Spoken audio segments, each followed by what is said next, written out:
ಭಾರತೀಯ ಜನತಾ ಪಾರ್ಟಿ ಯಲಹಂಕ ಗ್ರಾಮಾಂತರ ಮಂಡಲದ ವತಿಯಿಂದ ನಮ್ಮ ಮಂಡಲದ ಎಸ್ಸಿ ಮೋರ್ಚಾದ ನೇತೃತ್ವದಲ್ಲಿ ಡಾಕ್ಟರ್ BR ಅಂಬೇಡ್ಕರ್ ಅವರ 135ನೇ ಜಯಂತ್ಯೋತ್ಸವವನ್ನು ಹಾಗೂ ಮಾಜಿ ಉಪಪ್ರಧಾನಿಗಳಾದಂಥ ಬಾಬು ಜಗಜೀವನ್ ರಾಮ್ರವರ 119ನೇ ಜಯಂತ್ಯೋತ್ಸವವನ್ನು ಅರ್ಥಪೂರ್ಣವಾಗಿ ಆಚರಣೆ ಮಾಡಬೇಕು ಅಂತ ಹೇಳಿ ಮಾನ್ಯ ಶಾಸಕರಾದ SR ವಿಶ್ವನಾಥ್ರವರ ನೇತೃತ್ವದಲ್ಲಿ ನಾವೆಲ್ಲ ತೀರ್ಮಾನವನ್ನು ತೆಗೆದುಕೊಂಡ್ವಿ. ಕಳೆದ ಒಂದು 15 ದಿನಗಳ ಹಿಂದೆ ಕಾರ್ಯಕ್ರಮವನ್ನು ಕೇವಲ ಜಾಥಾ ಮತ್ತು ಮೆರವಣಿಗೆಗೆ ಸೀಮಿತಗೊಳಿಸದೆ ಡಾಕ್ಟರ್ ಬಾಬಾ ಸಾಹೇಬ್ ಅಂಬೇಡ್ಕರ್ ಅವರ ಹಾಗೂ ಜಗಜೀವನ್ ರಾಮ್ರವರ ಆದರ್ಶಗಳನ್ನು ಕಾರ್ಯಕರ್ತರಲ್ಲಿ ಮೈಗೂಡಿಸಿಕೊಳ್ಳಲಿಕ್ಕೆ ಕಾರಣಕರ್ತವಾಗುವಂಥ ಅಂಶಗಳನ್ನು ವೇದಿಕೆಯ ಮುಖಾಂತರ ಬಂದಂಥ ಅತಿಥಿಗಳಿಂದ ಮಾತನಾಡಿಸಿ ಕಾರ್ಯಕರ್ತರಲ್ಲಿ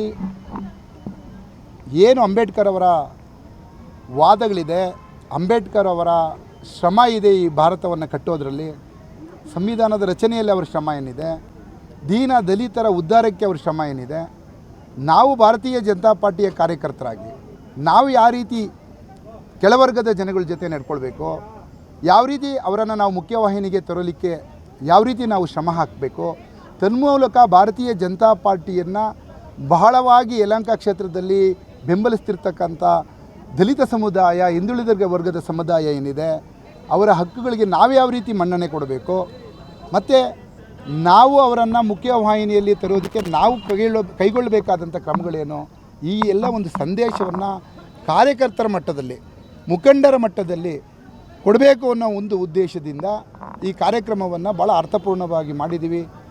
ಮಾನ್ಯ ಜನಪ್ರಿಯ ಶಾಸಕರಾದ SR ವಿಶ್ವನಾಥ್ರವರು ಬಹಳ ಈ ಒಂದು ಕಾರ್ಯಕ್ರಮದ ಬಗ್ಗೆ ಹೆಚ್ಚಿನ ಆಸಕ್ತಿ ತೊಗೊಂಡಿದ್ದಾರೆ. ನಮ್ಮ SC ಮೋರ್ಚಾ ಕಳೆದ 15 ದಿನಗಳಿಂದ ಭಾಳ ಎಫರ್ಟ್ ಹಾಕಿದೆ. ಅದೇ ರೀತಿ ಎಲ್ಲ ಮೋರ್ಚಾಗಳು ಕೂಡ ಇದಕ್ಕೆ ಬೆನ್ನೆಲುಬಾಗಿ ನಿಂತ್ಕೊಂಡಿದ್ದಾವೆ. ಗ್ರಾಮಾಂತರ ಮಂಡಲ ಸಮಿತಿ ಸದಾ ಈ ಒಂದು ಕಾರ್ಯಕ್ರಮಕ್ಕೆ ಭಾಳ ಪ್ರೋತ್ಸಾಹವನ್ನು ನೀಡಿದೆ.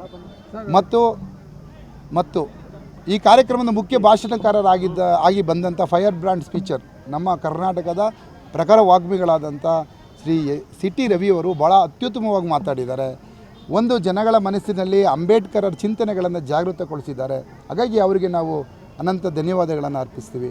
ಅದೇ ರೀತಿ ಕೇಂದ್ರದ ಮಾಜಿ ಸಚಿವರು ಒಳ ಮೀಸಲಾತಿಗೆ ಬಹಳ ಹೋರಾಟವನ್ನು ಮಾಡಿ ಇವತ್ತು ಕರ್ನಾಟಕದಲ್ಲಿ ನ್ಯಾಯ ದೊರಲಿಕ್ಕೆ ಪ್ರಮುಖ ಕಾರಣಕರ್ತರಾಗಿರ್ತಕ್ಕಂಥ ನಾರಾಯಣಸ್ವಾಮಿ ಅಣ್ಣನವರು ಕೂಡ ಬಂದು ಭಾಳ ವಿಶೇಷವಾದಂಥ ವಿಚಾರಗಳನ್ನು, ಅಂಬೇಡ್ಕರ್ ಅವರು ಪಟ್ಟ ಕಷ್ಟಗಳನ್ನು, ದಲಿತರ ಬಗ್ಗೆ ಅವರು ತೋರಿದ ಒಲವನ್ನು, ಸಮಾಜದ ಎಲ್ಲ ಜನಾಂಗದ ಬಗ್ಗೆ, ಎಲ್ಲ ಶೋಷಿತರ ಬಗ್ಗೆ, ಎಲ್ಲ ದಮಿನಿಯರ ಬಗ್ಗೆ, ಎಲ್ಲ ಬಡವರ ಬಗ್ಗೆ ಅವರು ಕೊಟ್ಟಂಥ ಕಾರ್ಯಕ್ರಮಗಳನ್ನು, ಸಂವಿಧಾನದಲ್ಲಿ ಅಳವಡಿಸಿದಂಥ ವಿಚಾರಗಳನ್ನು ತಿಳಿಸ್ಕೊಟ್ಟಿದ್ದಾರೆ. ಅವರಿಗೂ ಕೂಡ ತುಂಬ ಹೃದಯದ ಧನ್ಯವಾದಗಳನ್ನು ಅರ್ಪಿಸ್ತೀನಿ. ಮತ್ತು ಕಾರ್ಯಕ್ರಮಕ್ಕೆ ದಾಸನಪುರ ಹೋಬಳಿಯ ಮೂಲೆಗಳಿಂದ, ಹೆಸರುಘಟ್ಟ ಹೋಬಳಿಯ ಮೂಲೆಗಳಿಂದ ಜನ ಸಾಗರೋಪಾದಿಯಲ್ಲಿ ಬಂದು ಕಾರ್ಯಕ್ರಮವನ್ನು ಸಂಪನ್ನ ಮಾಡಿದ್ದಕ್ಕೆ ಗ್ರಾಮಾಂತರ ಮಂಡಲದ ಅಧ್ಯಕ್ಷನಾಗಿ ಎಲ್ರಿಗೂ ಕೂಡ ಹೃದಯಪೂರ್ವಕವಾದ ವಂದನೆಗಳನ್ನು ಅರ್ಪಿಸ್ತೀನಿ. ನಿರೀಕ್ಷೆಗೂ ಮೀರಿದಂಥ ಜನ ನೋಡಿ, ಕಾರ್ಯಕ್ರಮ ಭಾರತೀಯ ಜನತಾ ಪಾರ್ಟಿಯ ನೇತೃತ್ವದಲ್ಲಿ ಯಲಹಂಕ ಕ್ಷೇತ್ರದಲ್ಲಿ ಆಗುತ್ತೆ ಅಂತ ಹೇಳಿದ್ರೆ ಜನಗಳು ಬರ್ತಾರೆ. ಯಾಕೆಂದರೆ ಅದರಲ್ಲೊಂದು ಅರ್ಥ ಇರುತ್ತೆ. ನಾವು ಬೇರೆಯವರಂತೆ ಬೂಟಾಟಿಕೆಗೆ ಕಾರ್ಯಕ್ರಮ ಮಾಡೋದಲ್ಲ. ನಮ್ಮ ಒಂದು ಅಂಬೇಡ್ಕರ್ ಅವರ ಬಾಬು ಜಗಜೀವನ್ ರಾಮ್ರವರ ಆದರ್ಶಗಳನ್ನು ನಾವು ಎಷ್ಟು ಮೈಗೂಡಿಸ್ಕೊಂಡಿದ್ದೇವೆ, ಮತ್ತು ಆ ನಿಟ್ಟಿನಲ್ಲಿ ನಾವು ಕಾರ್ಯಕರ್ತರಿಗೆ ಯಾವ ರೀತಿಯಾಗಿ ಅದಕ್ಕೆ ಸ್ಫೂರ್ತಿ ತುಂಬಬೇಕು ಅನ್ನೋ ವಿಚಾರಕ್ಕೆ ನಾವು ಕಾರ್ಯಕ್ರಮ ಮಾಡ್ತಕ್ಕಂಥದ್ದು. ಕೇವಲ ಮೆರವಣಿಗೆ ಮಾಡಿ ಹೂವಿನ ಹಾರಗಳನ್ನ ಹಾಕಿ ಪಟಾಕಿ ಸಿಡಿಸಿ ಹೋಗುವ ಕಾರ್ಯಕರ್ತರು ನಮ್ಮಲ್ಲಿಲ್ಲ. ನಮ್ಮಲ್ಲಿ ಇರ್ತಕ್ಕಂಥವ್ರು ವಿಚಾರಗಳನ್ನು ತಿಳಿದುಕೊಂಡು ವಿಚಾರಗಳನ್ನು ಅಳವಡಿಸ್ಕೊಳ್ಳುವಂಥ ಕಾರ್ಯಕರ್ತರು ಮುಖಂಡಿರೋದ್ರಿಂದ ಆ ಕಾರ್ಯಕ್ರಮಗಳು ಸದಾ ಯಶಸ್ವಿಯಾಗುತ್ತೆ. ಮತ್ತೊಂದು ವಿಚಾರ ಏನಪ್ಪ ಅಂತೇಳಿದ್ರೆ, ಭಾರತೀಯ ಜನತಾ ಪಾರ್ಟಿನಲ್ಲಿ ಯಲಹಂಕ ವಿಧಾನಸಭಾ ಕ್ಷೇತ್ರದಲ್ಲಿ ಯಾವುದೇ ಕಾರಣದಿಂದ ಯಾರಿಗೂ ₹1 ಕೊಟ್ಟು ಕರೆಸುವುದಿಲ್ಲ. ಎಲ್ಲರೂ ಲೀಡರ್ಸು ಅವರವರೇ ದುಡ್ಡು ಹಾಕ್ಕೊಂಡು ಈ ಕಾರ್ಯಕ್ರಮಕ್ಕೂ ಕೂಡ ಎಲ್ಲರೂ ಕೂಡ ಅವರವರ ಕೈಲಾದ ಹಣ, ಕೈಲಾದ ವಸ್ತುಗಳನ್ನು ಕೊಟ್ಟು, ಯಾಕೆ ಅಂತೇಳಿದ್ರೆ ನಮಗೆ ಅಂಬೇಡ್ಕರ್ ಬಗ್ಗೆ ಇರತಕ್ಕಂಥ ಪ್ರೀತಿ, ನಾವು ಕೇವಲ ಅಂಬೇಡ್ಕರ್ ದಲಿತರು ಚಿಂತಕರು ಆ ರೀತಿ ಅಲ್ಲ.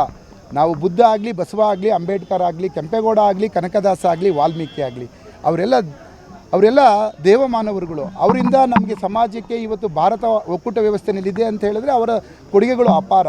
ಅವರು ಯಾವ ರೀತಿ ಸಮಾಜವನ್ನು ತಿದ್ದಿ ಈ ಒಂದು ಹಿಂದೂ ಸಮಾಜವನ್ನು ಕಟ್ಟಿ ಬೆಳೆಸಿ ನಮಗೆ ಕೊಡುಗೆಯಾಗಿ ಕೊಟ್ಟು ಹೋಗಿದ್ದಾರೆ.